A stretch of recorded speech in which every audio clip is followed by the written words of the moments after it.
I have the pleasure and privilege of introducing Dr. Elizabeth Murphy. She is a psychologist whose research focuses on verifying, with video support, the development of normal personality differences according to the theory of psychological types. Her dissertation won the Isabel Briggs Myers Memorial Research Award, and she received the Gordon Lawrence Award for contributions to type in education. She has taught children from preschool through the university level and worked as a licensed psychologist. A leader in creating the Murphy-Meisgeier Type Indicator for Children, she's the author of The Developing Child, Using Jungian Types to Understand Children, as well as a series of booklets to teach children about type preferences. I'd like you to welcome Elizabeth Murphy.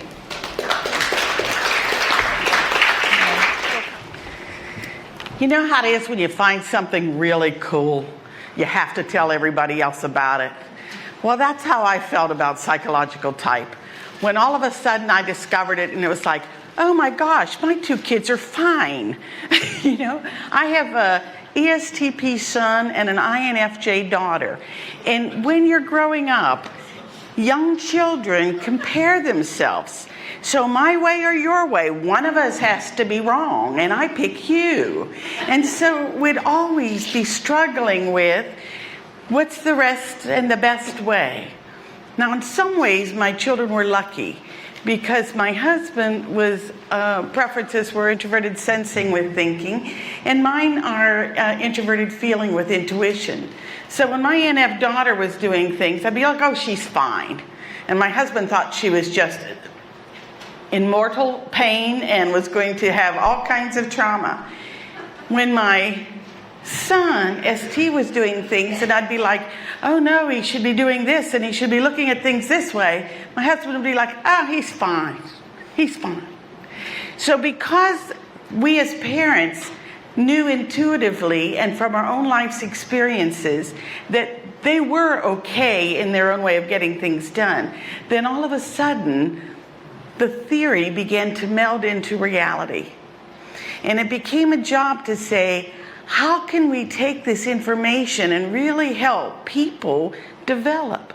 And if we're going to help people develop, we don't have to wait till they're 40.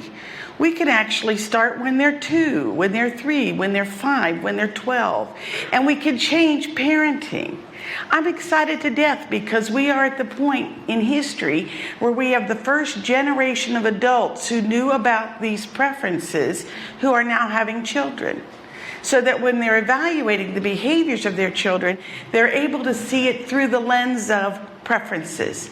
And then when they have that lens, they can better identify when is a behavior just a different style and when is it inappropriate.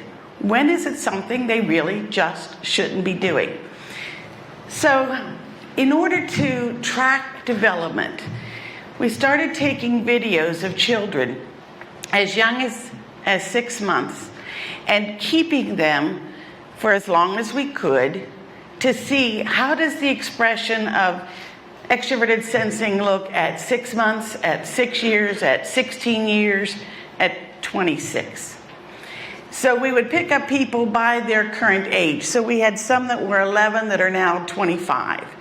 I'm going to show you some 6-month-olds that are now 13 and 14.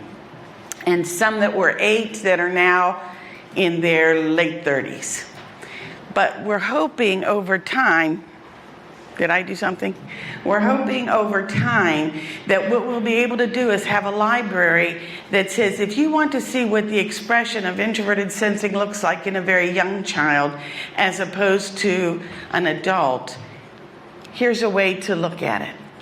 It also allows us the privilege of making these hypotheses about children now, but then tracking them through adulthood where they'll be able to confirm or not confirm the accuracy of that hypothesis. So I'm going to share with you observations, and you are most welcome to see something different in them, to agree, to disagree.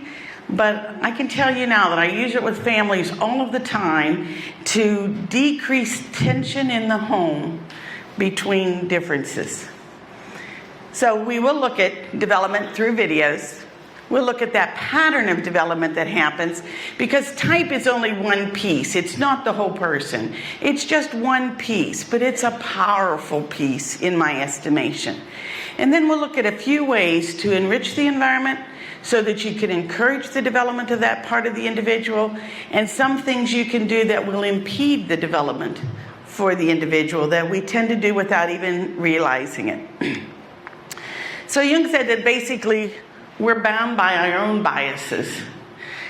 So that's what you're going to hear. You're going to hear the bias of how I've perceived this data. And that's why if you feel like you can see something different, I encourage you to explore that option. Okay? It's also that a theory is only a theory. You'd like me to try a different one? I could think I like that plan. All right, let's do this. A theory is only a theory until we find something that makes it need to be revised. And I love the idea that, well, this is the best we know now. But if we know better as we age, then let's take that better learning, that better insight, that better knowledge, and apply it until we fine-tune the theory to a greater level of accuracy. So it's where we are now. That's it. So if you look at the whole personality, all of the pieces working together like an orchestra, and that each of the instruments in that orchestra have to be cooperatively engaged, type is one of those instruments, only one. So it cannot be the defining factor per se, but it certainly can be a powerful addition to the development of the entire individual. So this is hypothesized, but here's what I think happens. When Jung talked about an iceberg representing what we have in conscious versus what we have in unconscious, that so much more of the personality is in the unconscious driving us, that makes total sense to me. Behaviors have told me not so much, but that when we work with the young child, we see that. So this is my iceberg. Okay, that's why you had to see a real one first. This is my iceberg. And I believe that those functions are at the cusp between consciousness and unconsciousness.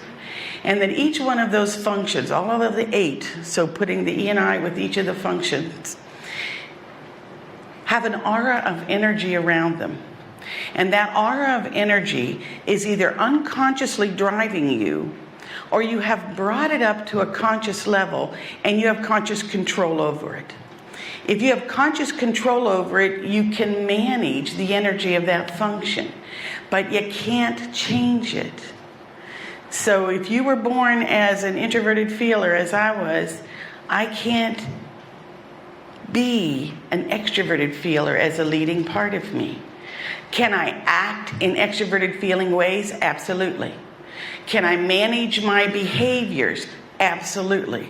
Can I manage the energy that goes with those behaviors? No.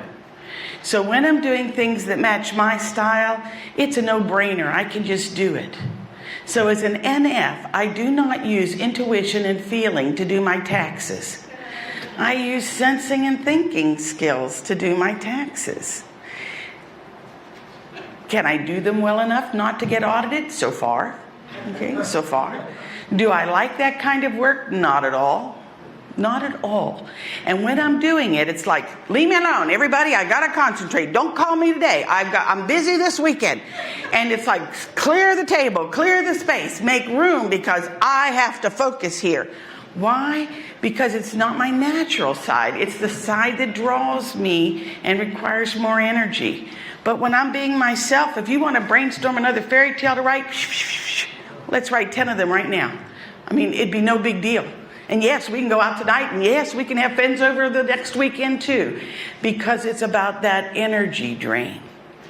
So when we can teach young children to understand and respect their natural path of energy and we call it the stretching side. When you have to stretch and put a whole lot more effort in order to be successful, they understand it. I said it got to a point we worked with a group of second graders, and we would talk with them about their stretch side and their strong side. And instead of when they had a hard time getting work done, instead of saying, I'm too stupid, I don't get it, I'm just dumb, they started saying things like, oh, well, I'm on my stretch side. You must be on your strong side, but I'm on my stretch side. So it's a little more work for me right now. But nothing related to whether I could achieve the output, which is what we want. Those functions can remain in that unconscious unless they have an opportunity for development. And I think that the world gives us the opportunity for development, but we can shut it down. We can ignore it. If you ignore and never develop those functions, you can chronologically age and still be very immature in terms of being driven only by your inner preferences. Control, bringing it to consciousness, is what allows us to make choices in how we're going to respond. Sometimes things get put into that unconscious because we didn't have these tools for processing data, the perceiving functions, S and N, or for analyzing and evaluating that data, T or F. So I said, sometimes I think when I've worked with people who are 40 that are dealing with sexual abuse that happened to them at the age of 5, it's because at the age of 5, all of those functions were unconscious. They couldn't do a thing with the information or the decisions. So the personality is a very taking care of you kind of operation. And it basically said, you know what? You don't have the tools to do this yet. I'll save it for you. Just saved it in the personal unconscious.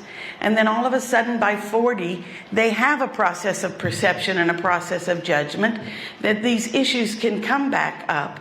I don't think they've been a mortal wound festering in their unconscious all this time. I think they've just been saved until you have the tools to deal with it. So developing the tools, developing the use of those functions becomes a very important piece of development in my estimation.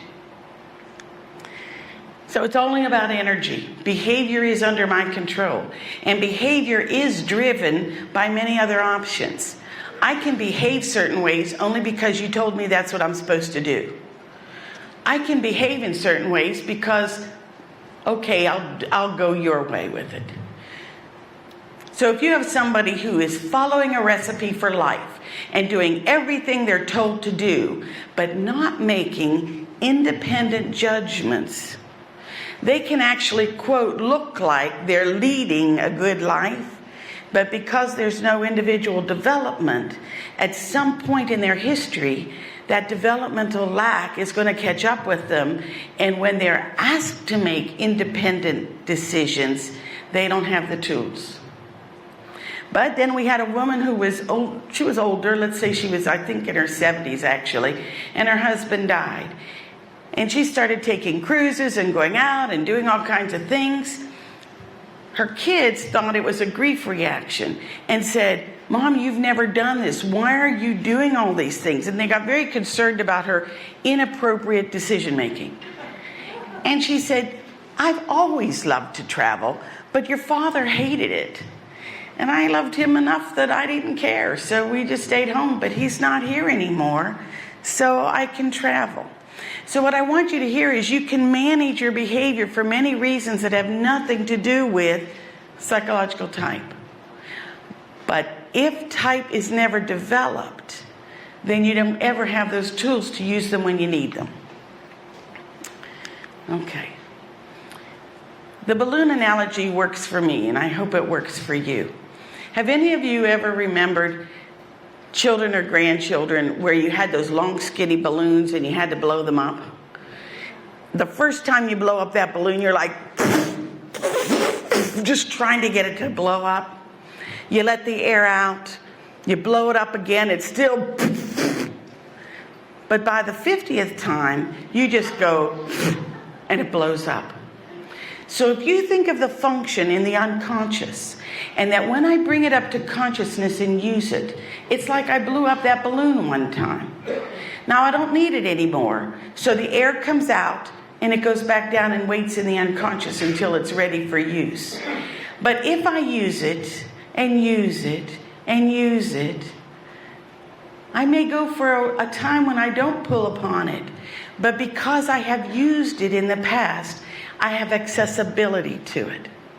But if I don't use it, if I just do what you tell me to do, then I could be 50 years old and I'm blowing up that balloon for the first time. Do you see the difference? So I always like to take that theory and translate it into something that makes a difference for families. So I am telling you, from the time a child can turn their head, by the time they are sitting up, I am making them make choices. Instead of saying, come on and sit here, honey. Come sit by me. Here, honey, I've got your water and your milk all ready for you. I say, do you want this chair or this chair? And they look at the two chairs. I have no idea what data they have taken in. I have no idea what decision-making style they're using. But by the fact that they look at those two chairs and say, this one, they used perception and judgment. Got it? So after they sit down, then it's like, do you want this fork or this fork? Do you want this glass or this glass? I'm always going to give them options, because options require them to process that data independent of what they think I want them to say. You've seen the analogy of the car, I know, a lot of times when they're talking about who's in charge. And if your first function is leading you and it's supported by your second function, and you have your third and fourth function in the back, we get that very clearly. But if you put 10 years on everybody, now all of a sudden, Dad's still driving, Mom is still reading the map, but Junior's now 20 and Baby's now 12. Give him another 10 years.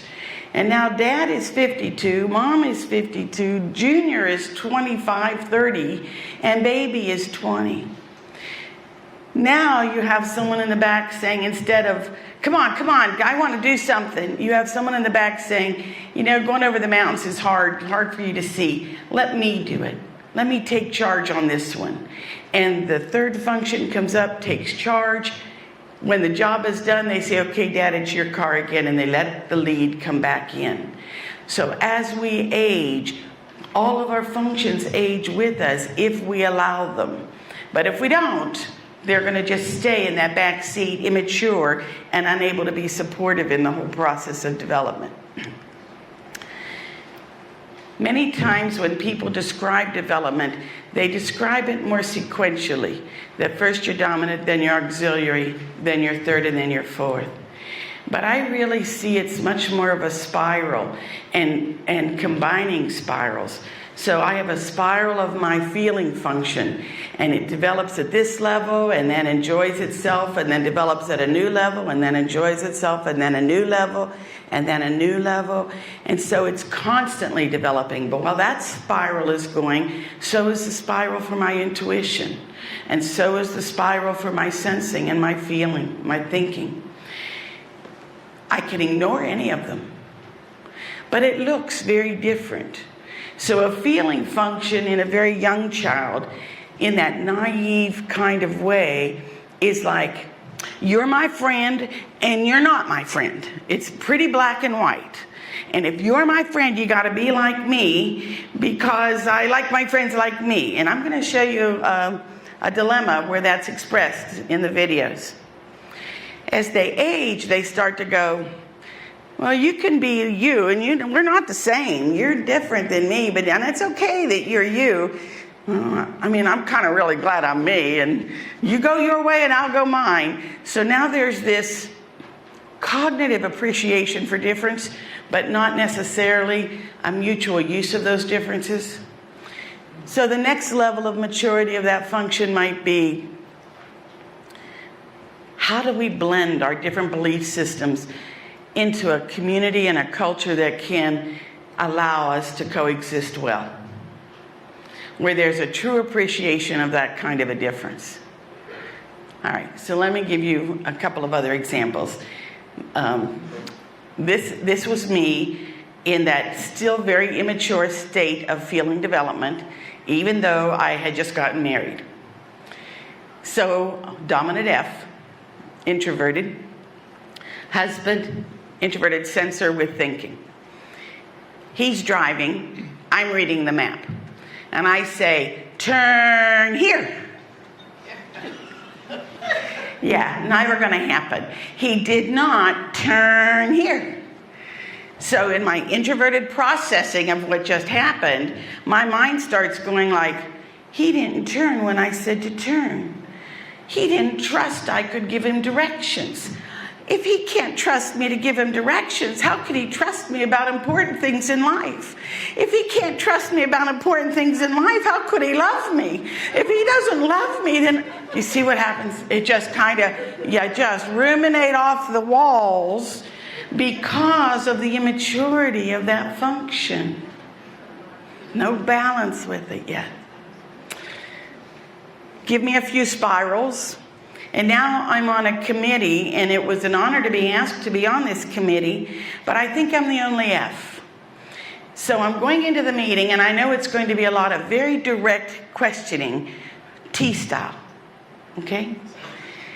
I stood outside the meeting room and did Lamaze breathing activities before going into the meeting. Lamaze breathing activities are to prepare you to give natural childbirth, okay? But I had to steal up extra energy to be prepared because my F hadn't developed to a point yet. Well, guys, I got to tell you, I could go into that meeting now and I'd be giving it as well as getting it, and there'd be no problem at all.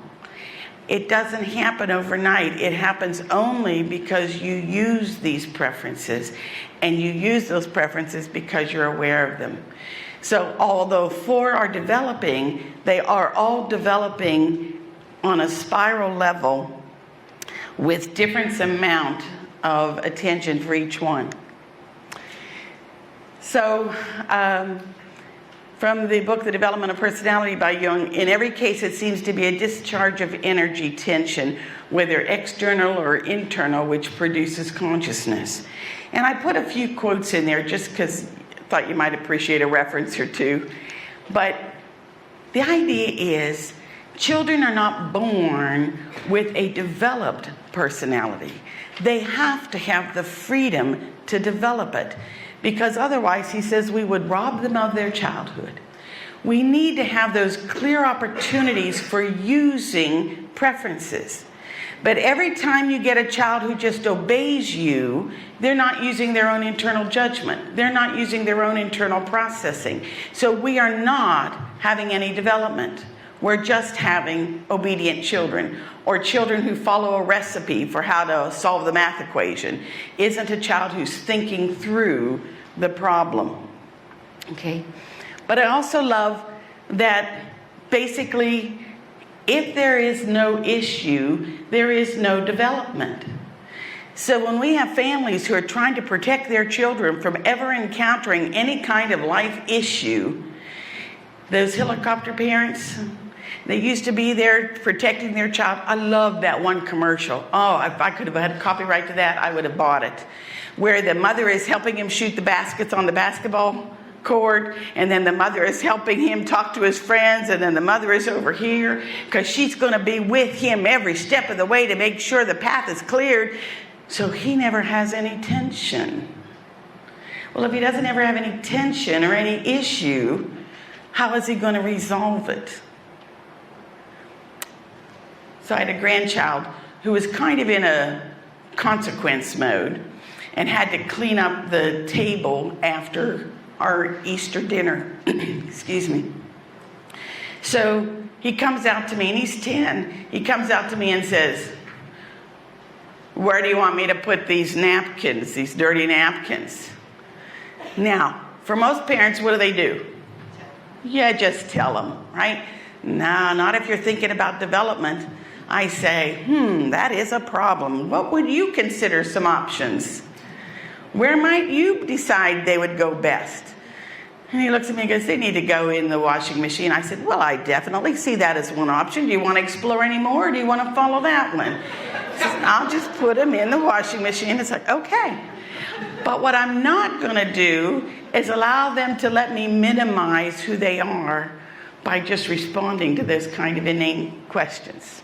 So we have to allow some of that tension to happen for development to occur. So again, complex when it is differentiated, black and white, immature, my friend, your friend, when it is not. So the two ways that consciousness arises is that high emotional attention or that aha. There will be times, and I honestly believe the second way happens more through adulthood, and the first way happens more often through childhood. But there will be times in adulthood, and maybe even some younger adults, where all of a sudden, when they look at themselves and look at where they're doing and look at what's happening, all of a sudden they're like, okay, I get it. This is important, this piece isn't, I get it. And there's this aha that happens. But that aha needs some reflection time. And most families I'm working with right now have about 30 seconds free in their days. There is no reflection time. And we used to say, oh, well, they'll get reflection time when the children are grown and gone. That's when that second half of life development can happen. But kids are moving back. Parents are moving in. We have people who are reaching 60 and 70 and are still yet to be free of obligations that keep their time totally focused on worldly events rather than development of self. Okay? So it's a process. It's not going to happen in one step. It's going to happen in multiple steps. And I had a mom tell me last week something like, well, my daughter is in the 7th grade, and she said she doesn't like hanging out with those kids because they're all into boys right now, and she's not into boys, and they're all into clothes, and she's not into clothes. And I keep trying to tell her she's okay, that she doesn't have to like the things they do, but how is she going to be popular if she doesn't like the things they do? I said, well, we have two issues here. One of securing popularity and one of developing our individuality. So it might be nice if you told her that, oh, do you know the job of children and the job of young adults is to discover who they are and who they're not? And that you've just answered one of those questions. Congratulations. Now you know that part's not you. And guess what? Those friends that you're thinking right now you might not like to be with, they're doing the same thing. And so in 2 weeks, they might have a whole different perspective while they're discovering what's them and what's not them. Then all of a sudden, it's not about who's right or who's wrong. Got it? Because they're at that immature level. That's where it's going to be.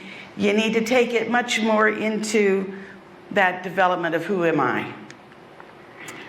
So I'm focusing most of my work and my energy on that first half of life, not so much on the second half of life.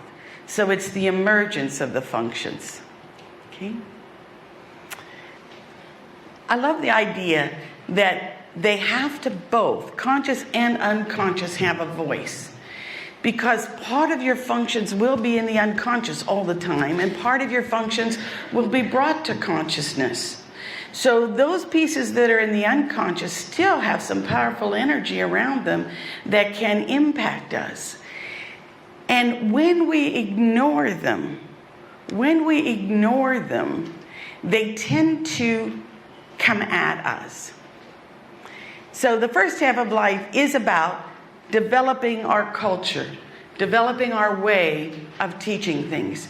So if you have children and you want them to learn your family traditions, your culture, you need to give that information to them between the ages of 5 and 12. Some people say, oh, I'll wait until they're older and can understand. That's not the years when it's received. It's received in these younger years. Prior to age 5, they're still all unconsciously driven. But around age 5 or 6, that range, it's an approximation. Jung said they have to quit listening to the unconscious to pay attention to the conscious world. So they quit listening to their inner voice and they start saying things like, what am I supposed to do? What do you want? How do we do this? And they learn the rules of your culture. They learn the rules for living together and getting along and doing things in ways that work within your family system, within your city, within their schools. And then around age 12 or so, they start to come back into that awareness of self and say, okay, I got that part down now. I'm going to refocus on that inner side of me. When a function is ignored, I really believe it yells at you. If any of you have ever experienced this, where you will have a less preferred function, a third or fourth function, and you will have ignored it for a while maybe, then all of a sudden then you have this powerful urge to do something. So the crocheting story is, sensing is my third function. And all of a sudden one day I said, okay, I need to do something physical. I'll crochet a blanket. Well, I knew how to crochet, I knew how to embroider, I knew how to do all these things, but I'd hurry up and whip one out. I still have this driving energy to do more. So I make another one, I make another one, I make another one. Well, I'm one of 8 children, so I have lots of nieces and nephews, and I was able to give them away to all their school, college colors that they wanted for their dorms. But then my sensing side said, oh, that's good, I've had enough, thank you, and went back down into the unconscious. And I still had a nephew from Indiana that didn't have his blanket. I was like, oh, bummer. Now I would come home at night and I would look at that yarn and I would go, oh, I have to work on that thing. I need to do this for it. And I have all the skills. I had been just putting them out overnight practically. Now this is work. Why? Because it doesn't need any more focus. It said, thank you, that was enough. It's gone back down. So now for me to pull that up and use it is more energy draining. Get it? It's a good thing that I am a dominant introverted F. So he got his blanket. However, in fairness to him, I visited his apartment in January, which is about 4 years after he graduated, and he still had the blanket on his couch. So it got use. Yes, that was my reward. So this is a preschool age expression of type. 2 stories for you. One is the soup story. And there was a 3-year-old and a 5-year-old. And they're having dinner with their grandmother. And this is another country. The grandmother turns to the 5-year-old who had a feeling preference and said, have some more soup.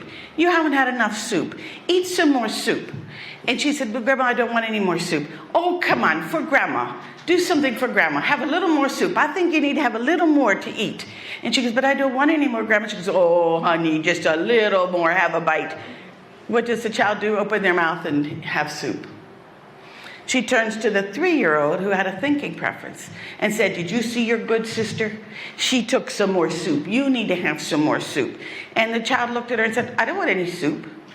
And she said, but your sister had more soup. You should take some more soup. You need to have a little more soup. She goes, I don't want any more soup. And she goes, come on, one little bite of soup. She goes, I don't want any soup. And the grandmother says, what am I to do? Well, for the F, the first child, it was not about soup. It was about my relationship with my grandmother. And in order to keep that relationship intact, I'll eat the soup. For the T, it was always about soup. It had nothing to do with the relationship.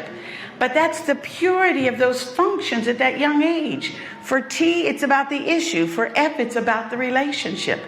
Everything is about the relationship for F children. Honestly, if you give this one 2 M&Ms and you give this one 3 M&Ms, you love them more. For the F. For the T, it would be like, you didn't count right. You know, it's just about the number. It's about the issue. So we sort them. How do we use this to make life easier for ourselves? T grandson, F granddaughter, they're both in their preschool years, and a huge storm comes through Texas, and I'm babysitting.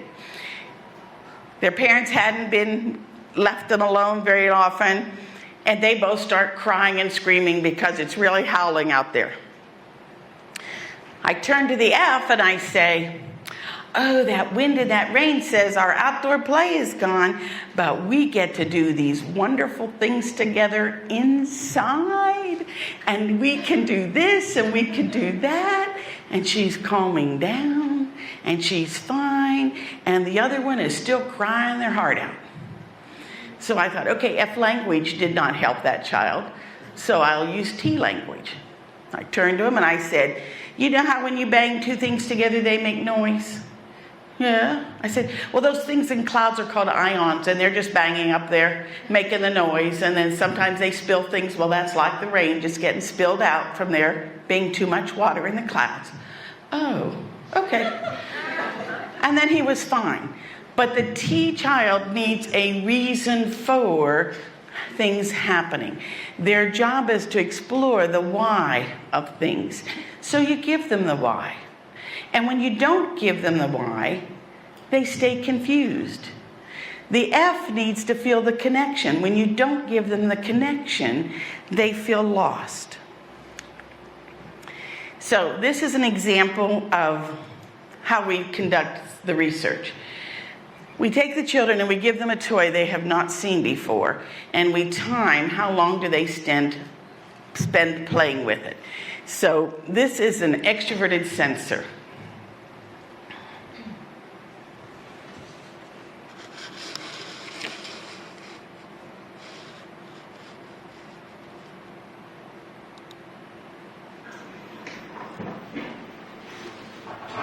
It wasn't clear.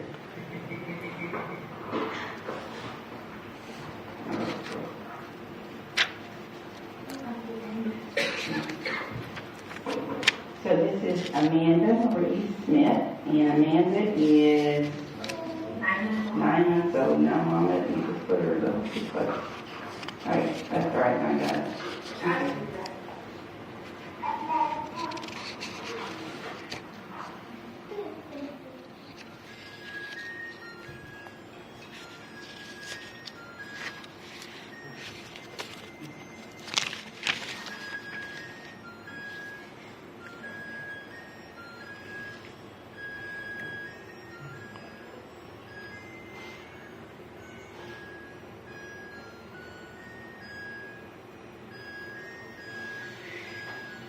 If you can observe, there's an active exploration of all of the parts of that toy. And the sensing children pay attention to the toy longer than the intuitive children. There's no outside reinforcer for playing with that toy. She could stop anytime she wanted. They all eat it. They all eat it. No, that's not a type descriptor. They all eat it. Okay? She goes back and she keeps playing with it.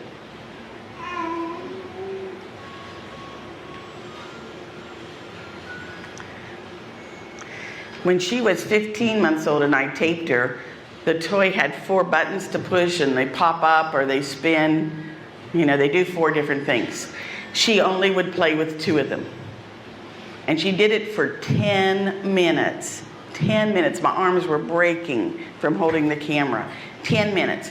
Parents tell me all the time, if that were my child, I would have been on the floor saying, here's 2 more buttons, honey. Let's see what these buttons do too. But what we wanted to measure was, how long would a sensing child explore a tool independent of any outside reinforcement? And sensing children spend longer. So as soon as she looked away at the fan blowing, we stopped the time. Okay? Even though she goes back and plays some more. So this is an introverted intuitive. INTJ, actually. This is Will, and he is 9 months old.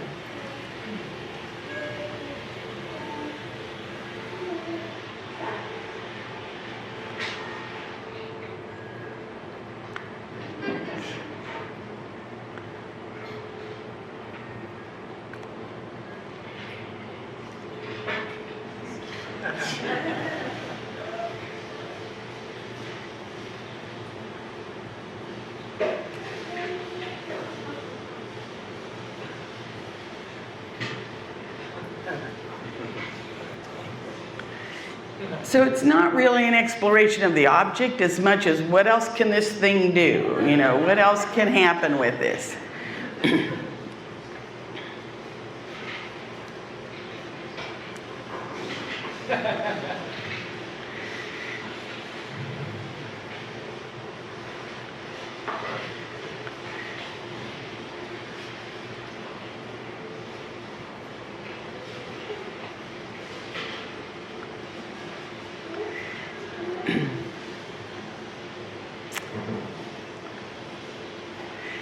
You see where he's going on? There's got to be more interesting things in life. That's the intuitive. Second attempt was the same toy. And he doesn't. Yeah. So what I did was I thought, well, maybe he just didn't get to truly appreciate it. Let's see how long he'll stay with it a second time. No, I saw it. I know what it was. I'm done. Nothing else there. Let me see what else is going on in life. That's the young intuitive approach. What else? What else? So how did we translate that into something functional for parents? The mom was driving from Texas to Colorado, had a sensing child, intuitive child. We said for the sensing child, get a bag of toys. For the intuitive child, make 3 bags, same number of toys, but make 3 bags. Said, pass back a bag to the child. The intuitive child finished the first bag before they had left the city. Okay? She goes, pass me up the bag. Sends the bag up to the front. She sends back a second bag, redistributes things between the 2 bags that are left up front. The child keeps playing. By redistributing those toys so every bag was like a new bag because it had different items in it, he lasted all the way to Colorado. But otherwise, it would have been done right away and saying, what else is there? That's that intuitive drive. What else is there? I want to find out all the things that are wonderful in this world. And the sensor is saying, I want to find out how wonderful this personal object is in the world because of that present focus. So now this is school age.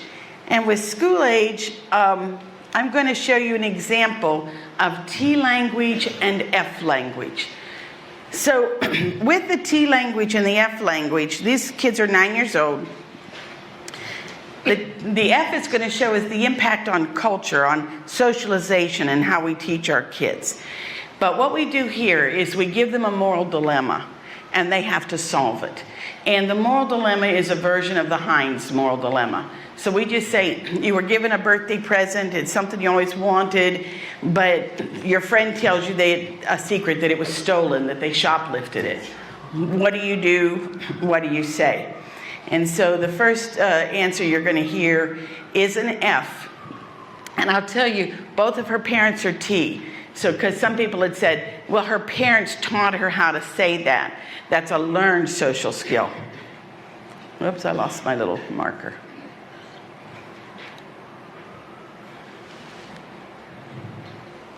Your friend that the gift is great. Your friend tells you a secret. The gift was free because it was taken, shoplifted from the store. Your friend brags how easy it was to sneak the gift out of the store without paying and without getting caught. What do you do? What do you say? I say, thanks, where'd you get this? And I will take it back. Okay, you would take it back. And do you tell anyone else? No. Why? I tell my mom and my dad. They wouldn't tell anybody else because it might get their feelings hurt. They might not trust me. Okay. Why wouldn't you accept the gift? Because it was taken and people work hard to make those things and make the money. Okay. Would this person still be your friend?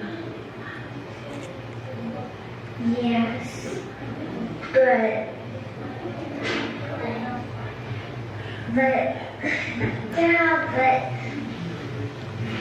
I wouldn't really, I'd still pay attention to them, but I wouldn't hang out with them. Okay. And let's say when you didn't take the gift, your friend got really mad at you for not taking the gift and started calling you names and insulting you. What would you do or say then? I'd say, I'm sorry you feel that way about me. But what you did was wrong and you don't need to be doing that. Was your friend a girl or a boy? Girl. And how old was your friend? 9. And did you answer these questions the way you really do it or the way you know you feel that you're supposed to do it? Probably half of each. Half of each. What half would be the part that you would really do?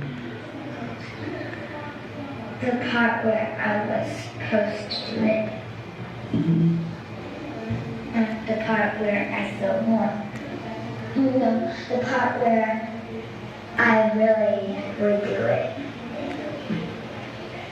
Not the part that was.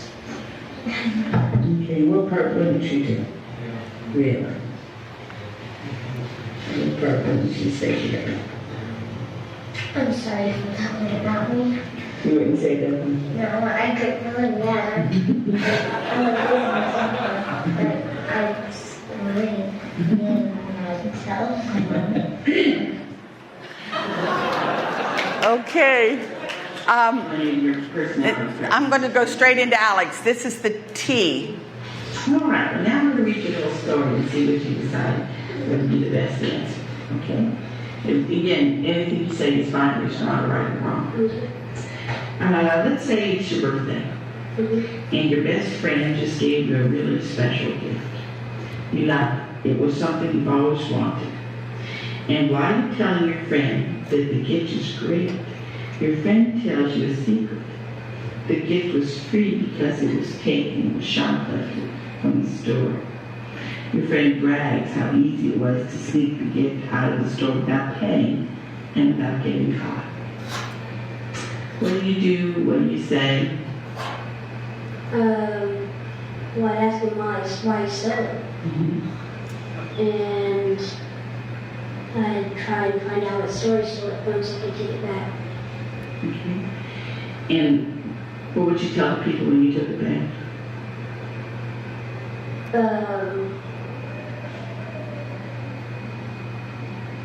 Well, I wouldn't really try to get him in trouble, but I'd say that one of my friends took it from there. Okay. Would you tell anyone else? Maybe, I don't know. Yeah, probably. Who would you tell? My parents. Okay. Do you keep the gift? No. Does this affect your friendship? Probably a little. If when you decide you don't want to take the gift, and you just tell your friend no thanks, I don't want it, and your friend really gets angry at you and starts calling you names, what would you do or say then? I just walk away. Just walk away. Mm-hmm. So the F. When she says she finds out she's just been handed something that was shoplifted, the first words out of her mouth were, "Thank you." It's like that automatic.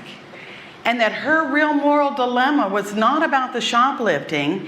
It was about maintaining a friendship with somebody whose values violated her values. And how did she resolve that? Did you remember? She goes, "I'll pay attention to them, but I won't hang out with them." So she wasn't wanting to be hurtful. And so anytime a relationship is severed, it's a hurtful thing for the F. So they're very sensitive to that kind of thing.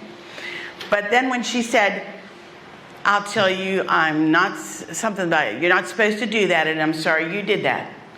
That's the socialization.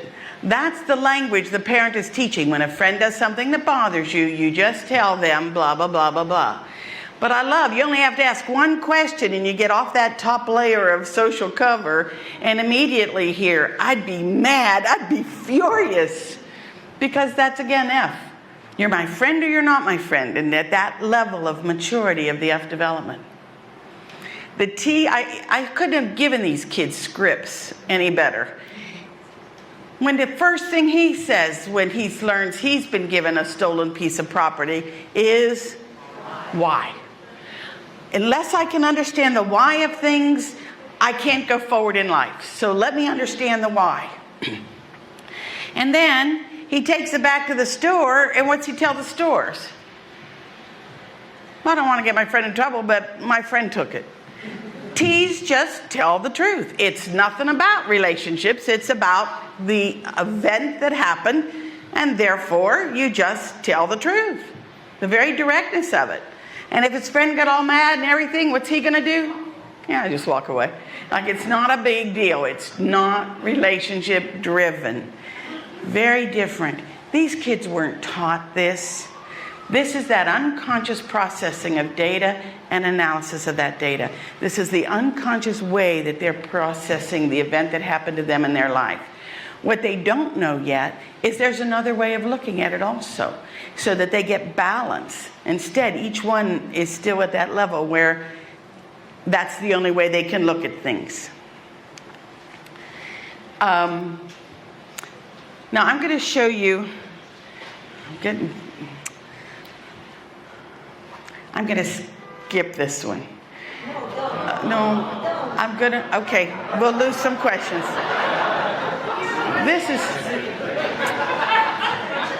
I'm glad you're enjoying them. It's a lot of fun. They are, it's a lot of fun. So I've got 3 different ages of a person with an extroverted sensing preference. And so I'm showing you when they're about 8 or 9 years old talking about sensing, then when they're in college talking about sensing, and then when they're a young adult talking about sensing, so that you can kind of get a sense of. And what I want you to pay attention to is not only the words they use, because the words betray their choices, but also the energy that comes behind it. So at your request then, here is, I think I go to, yeah.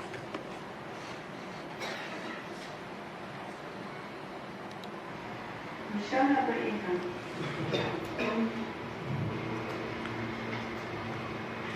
They're talking about their preferences. The one in the middle is the one who has extroverted sensing.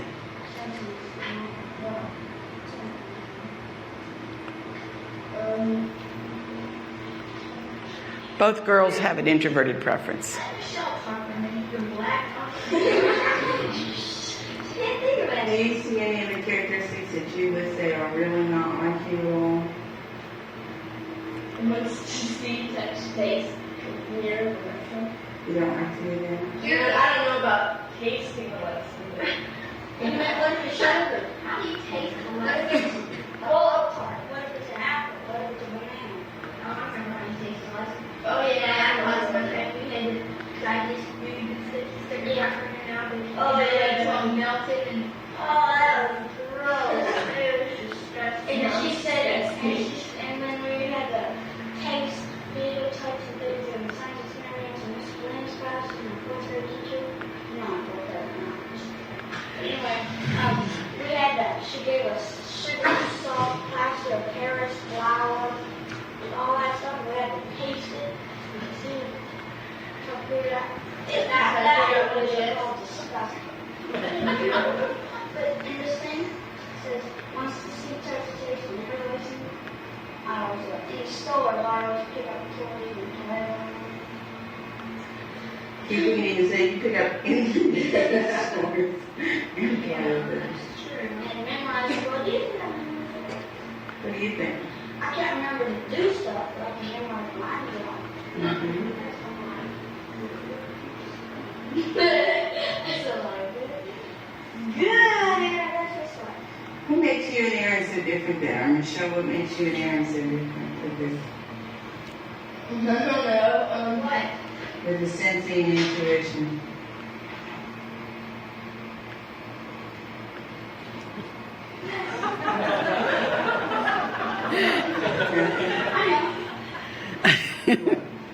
Let's see, Michelle likes, Aaron likes to tell people what to do, and Michelle does it for I tell Michelle what to do.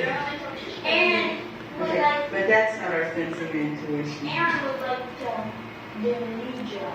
She'd get bored doing the same old job. But with me, which I'm sensing her goals and so on, I don't mind doing the same job, except for one. Good job with that. Unloading the dishes. Mm-hmm. You like doing that job? No. Because he talks to my job, the words get mixed together.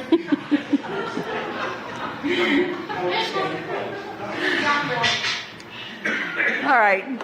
So that extroverted sensing need for action meant when the two people had to sit and reflect, there had to be action. So that's when you get this kind of play going on. And that when any information is acquired, it must be supported with examples. So that's why, oh yeah, I remember we did that once in class. No, we did this once in class and we did it with blah, blah, blah, blah, blah, blah, blah, blah, blah, blah, blah, but you get them all enumerated because the value of the conclusion is only real based on the amount of information to substantiate it. Okay? All right, so now we'll look at them as adolescents.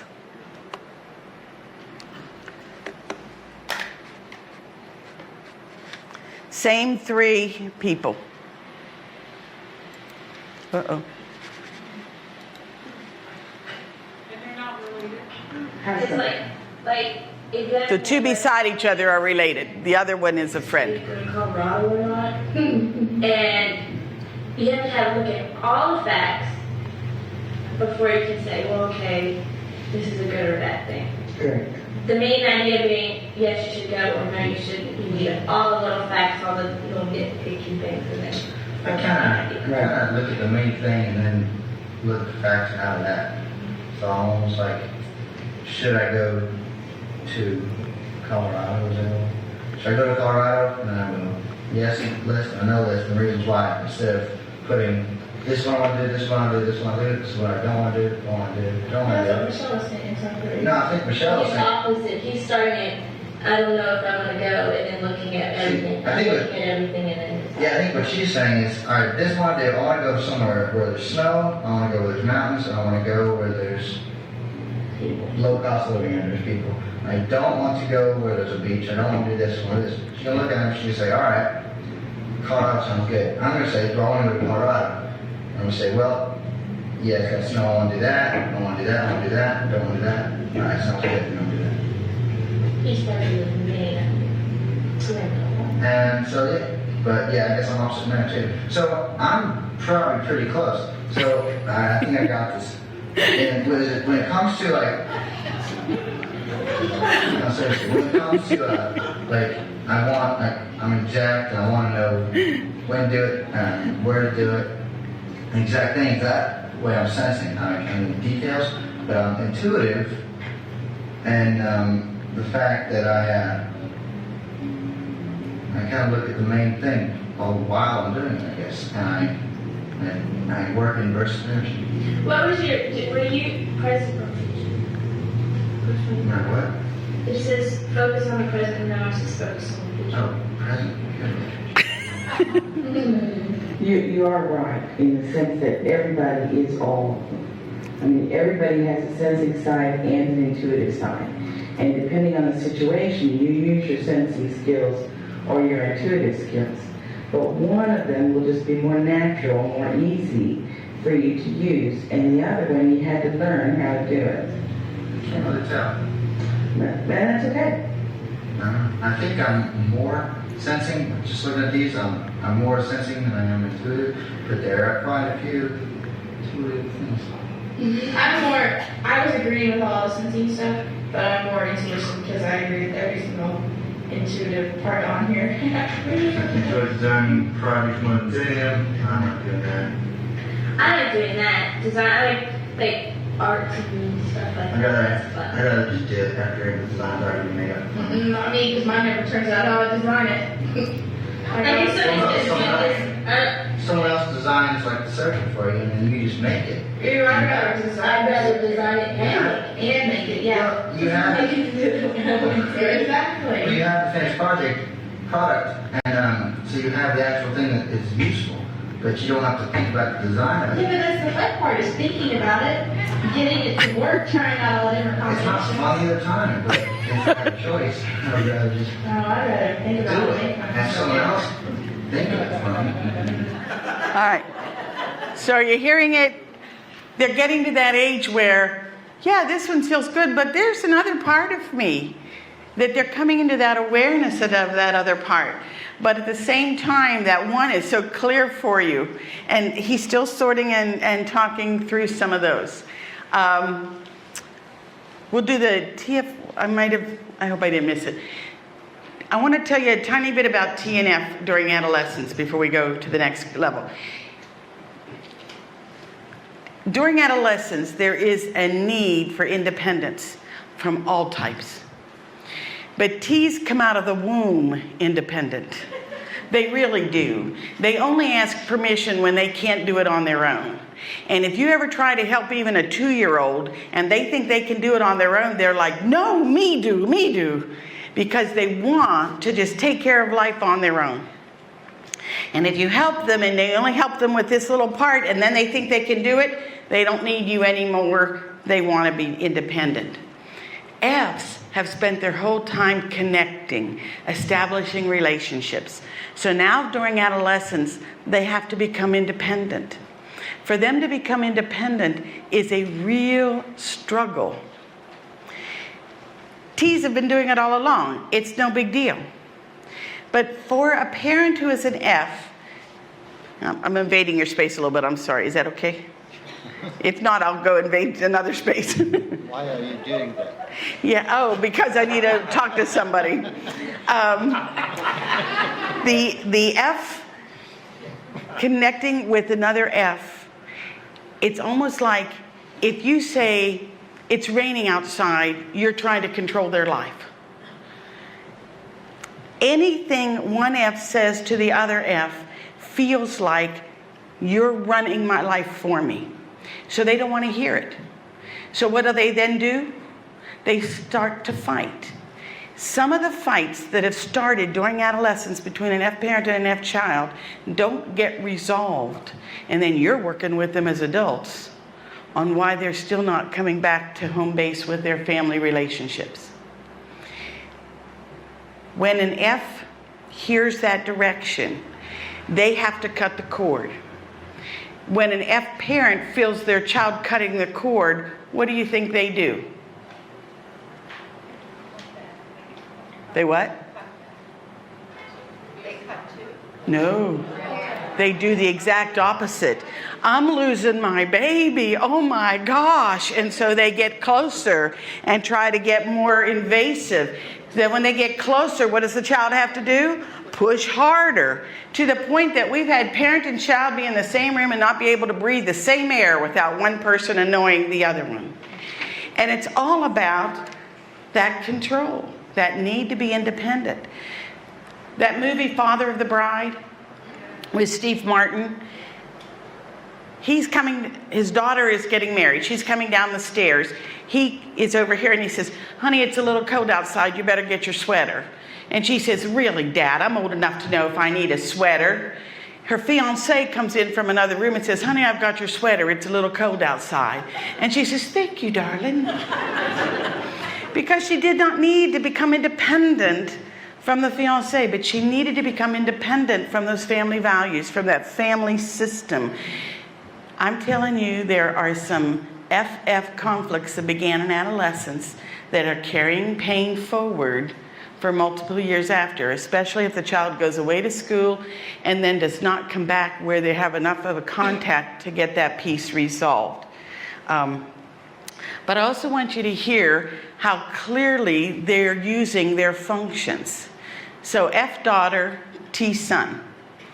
They have to drive to school together in the morning. F daughter says, hurry up, we're going to be late. Mom, he won't hurry up. Oh, he always does this to me. Hurry up. My son comes out of his bedroom like this. Looks at his sister and says, we aren't going to be late. So here's what he did. He used his sensing side and took in the data. We're going to be late. Analyzed it on his perception of late and decided she was wrong. Therefore, we don't have to listen to her. For her to be at school on time, she had to get there, say hello to her friends, put her book away, and have her flute out before the conductor walked in.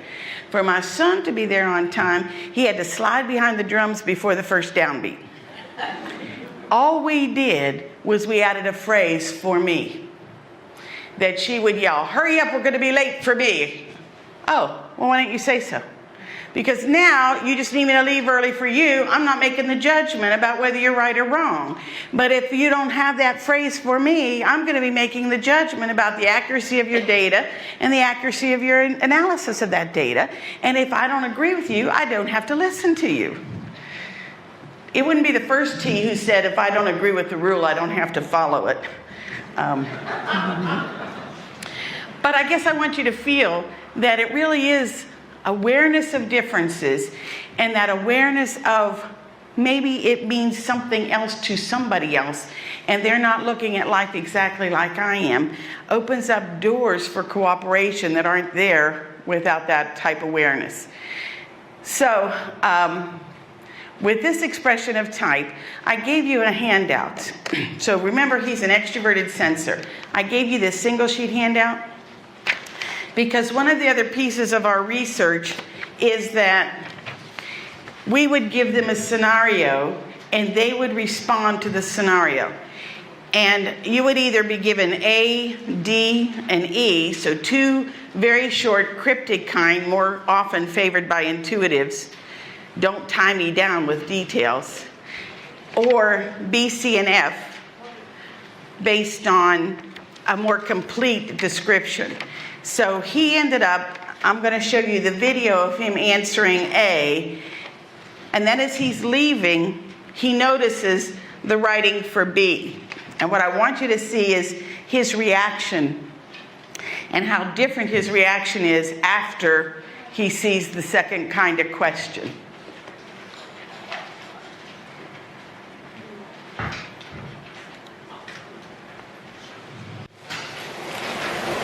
And according to this, it will potentially show that a different training sites to help people better understand their differences. Yeah. And that's what it is.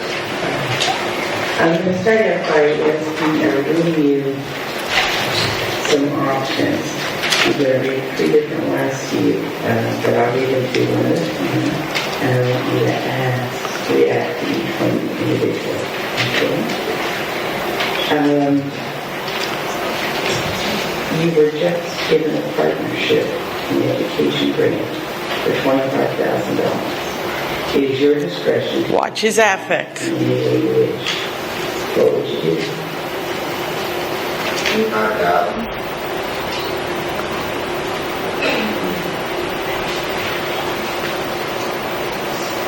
Probably nowadays, the education. Material or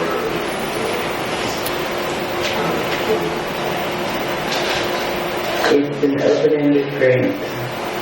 It's your discretion to use the money in any way you wish.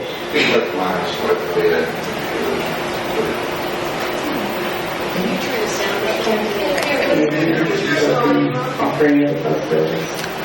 I don't have a volume control, sorry. He basically said, he's not saying a whole lot, but he's trying to say, well, I guess I'd use it for computers then, or... And then I'd give it to some athletics, not the football team. The